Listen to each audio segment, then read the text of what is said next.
All right, so today we're in the garage shop. We're gonna be working on building T-Shirt Tube, which is an apparel platform I'm trying to bring to life. It's currently in the startup phase and I'm trying to add as much to it as possible. I have a really long list of stuff that I gotta get done today, and I have 2 hours to do everything that we're gonna do right now. So right now we're gonna be starting 5 different brands. Each one of these brands is gonna start as an apparel company, and then as time goes by, we're gonna build them out into different categories. So like one might be a candy company in the future, one might be a snowboarding brand. I like to keep my options open, but they're all gonna start as a hat brand. All right, so one huge project that I'm working on right now is adding a digital signature to each and every hat. For my brand Volvec, I added NFC chips under both of the patches that are inside here. We got the Kenyonken patch, and then this is the very first hat, so this is number 1 of 100. All right, so super simple concept. All you do is put your phone on the patch, and then instantly a video of your exact hat being made pops up. You hold a rare piece of history, one that only 100 people will ever be able to claim as their own. Right now, you're watching your person. So yeah, that's how it works. We're making it as just like a super quick form of validation for each hat. And for the first 100 hats, there's gonna be 100 individual videos. That way everyone can get their own video of their exact hat being made. I think that's just more valuable as opposed to there just being one video of all of them being made. I also matched up the serial number of whatever hat that you're wearing in the video. That way people know it's legit. So yeah, I'm trying to add content value to every single hat. That way people can flex their hat a bit more. And just so you guys know, the video actually gets uploaded to my main YouTube channel. It's listed as a private video. That way it's just another form of instant validation. It's like, yo, like no one else can upload to this channel except for me. And also people can see exactly who made their hat. I'm also gonna be offering this as a service to other apparel brands in general. And that way companies know exactly who made their gear. And then also the brand gets that extra level of validation, and they could just use the videos as marketing as well. All right, so getting back on topic, all of the hats that we're gonna be making in this video and just the first 100 of each brand in general are always gonna be the collector's editions. Each one is gonna have a custom serial number patch out of 100. So like, for example, the very first one, like I showed you, it's gonna say number 1 out of 100. The next one's gonna say 2 out of 100, and so on. And then the next patch that we're gonna be adding to all the hats is gonna say made by kenyonken. So believe it or not, we actually spent 3 days out of this week just making patches. We made over 500 patches. We were running this thing literally from morning to night. I wanna say even like further into the night, probably till like 2 a.m.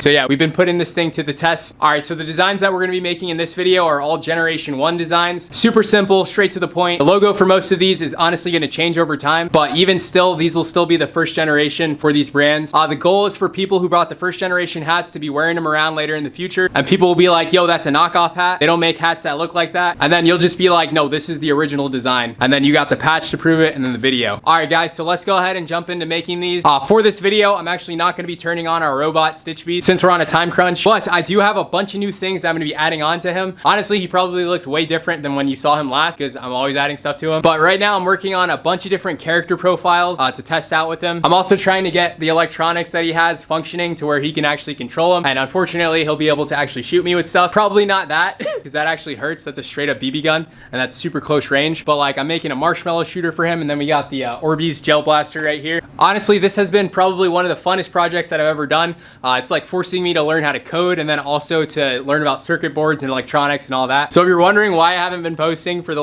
past 2 weeks consistently, it's because this just takes a lot of work. So much trial and error. Sometimes you work on a code for 6 hours, and the last little change that you make makes the entire code not work, and then you can never get it back to normal, so you just gotta restart. Anyway, we also have a couple TV screens that we're gonna try and plug into him, and then that way Stitch Beast can search the web. He can pull up videos and like pull up emojis and stuff like that. He can make memes. But I'm still working on the code for all that. It's probably gonna take me at least another 20 hours realistically, at least another 20 hours. And hopefully that'll be enough to get the thing fully functioning, but you never know, it might take longer than that.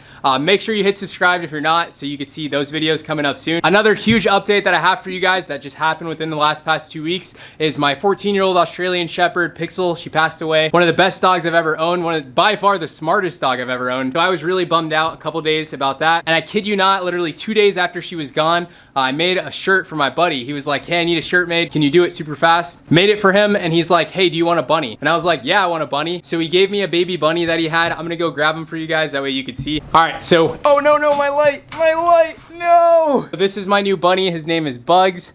He is the chillest bunny that I've ever had, and it's so funny because he does that the bunny hop thing where he hops like a foot in the air when he's running around for playtime. It's freaking hilarious. That's when you know they're really happy. But yeah, he's such a fun bunny to have around. He has like the zoomies every night. He'll just go spinning circles around the room. And then he's super calm and mellow when you need him to be. Ain't that right, Bugs? Ain't that right? He's like, please don't drop me. His name is Bugs, named after Bugs Bunny, of course. Look at him holding on for dear life. Bugs, you're not gonna fall. Calm down, Bugs. All right, I'm gonna go put him back in his cage. Another giant and unexpected surprise I have for you guys is I caught 4 feral stray kittens. This was literally like 2 days after I got Bugs Bunny. I saw them climbing up the bottom side of my neighbor's car one morning. So I ran over there. I was like, hey, can I have your car key? He gives it to me, and then I pop open the hood, and then there was just 5 kittens, some laying on the engine, and then some were like intertwined inside all the belts and stuff. I went and grabbed a blanket to wrap them up, and it turns out stray kittens are not as nice as they seem in the movies, because those kittens ripped up my hand, absolutely mauled. It was bleeding. They bit me like 15 times as hard as they possibly could. My hand hurt so bad. So after I caught them, I was catching them one by one and then letting them in my garage. That way, once I got them all, I can go ahead and like group them together. Letting them go in the garage was a huge mistake because they are the best at hiding. I tried to look for them, and I was like, they got out. Like, I literally couldn't find them anywhere, and they ended up actually hiding in my drywall. They were literally behind the wall. Like, I had to take down the wall in order to get to them. I have a short clip from when I finally caught them, so I'll go ahead and show you guys a little bit of that. All right, guys, so right now I'm trying to catch these kittens. They're loose in the garage. This whole shop's a mess because of them.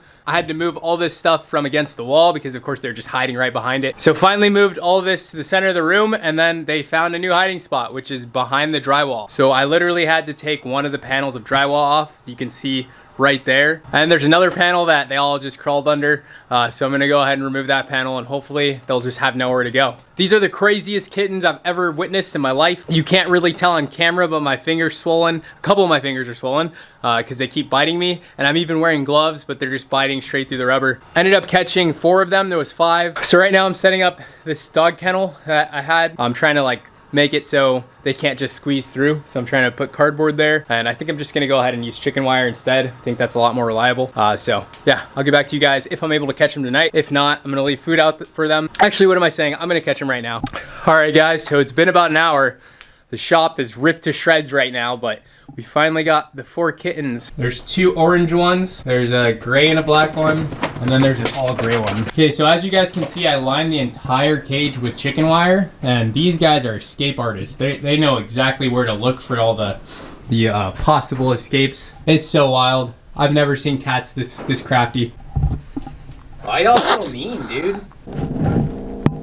So yeah, I ended up catching 4 of them. My hands were swollen for like 3 days. You guys don't know, I'm actually allergic to rabbits and cats and pretty much anything with fur. It triggers my asthma really bad, and then I'm also allergic to their saliva. But I've had animals all my life, and I've just learned that as long as I wash my hands after petting them, I usually don't have a reaction. All right, guys, so this one was the absolute meanest cat when we caught him. Why y'all so mean, dude? He's responsible for the holes that I still have in my hand. He's nice now, but he sure wasn't when we caught him. I haven't really decided on his name yet. It's either gonna be Kit Kat or Anther. I'm gonna go ahead and put him back in the cage. They like to sleep during the day, and then they're super active at night. All right, guys, so this one's name is Simba for obvious reasons. Say hi, Simba. Look at the camera. He's an absolute scaredy cat. But once he starts playing, he becomes super active. Like, he looks pissed off right now. He's like, you ruined my sleep. Simba, it's okay, Simba. You're gonna be fine. You're okay. Wake up. Guys, look at, there we go. Good, Simba. There you go. Look at the camera, buddy. Say hi. He's like, send help. This man's crazy. He loves to eat and sleep. That sums up Simba really, really well. And they actually both get along really well with my bunny. Now I just need a new dog, some chickens,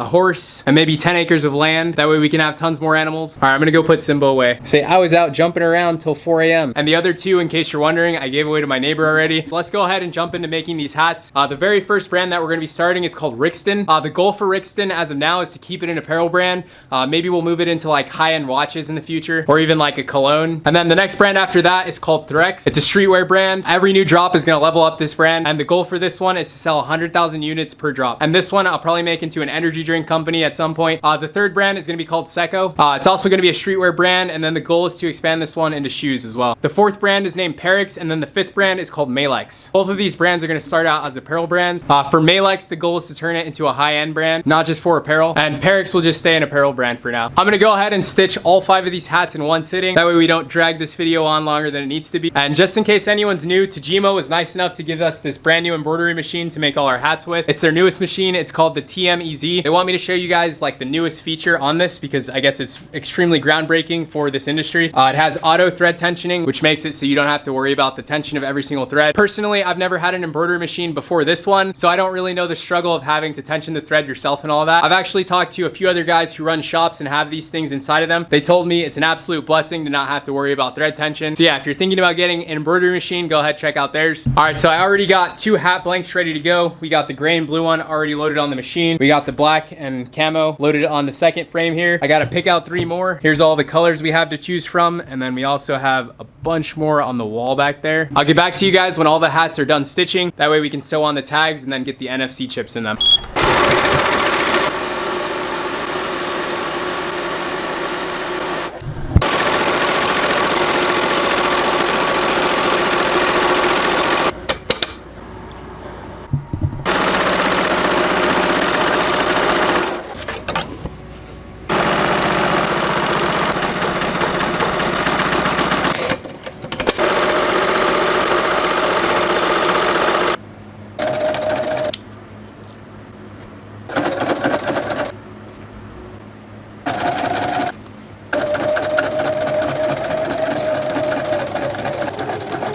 All right, guys, so it took about, I want to say 2 hours to get everything done, but every single hat is stitched up. We got the patches already sewed in. Just like Balvec, the first 100 of each of these brands is gonna actually have their own customized video, just like I showed you guys earlier. All right, guys, so that's it for these brands right now. I'm gonna go ahead and get the videos for these hats edited and then get them posted to the website. Thank you guys so much for watching. We have many more brands that we're gonna be releasing. I'm working on a content system to put out more short format and also long format videos. But thank you guys so much for watching. My name is Kenyon. Peace out.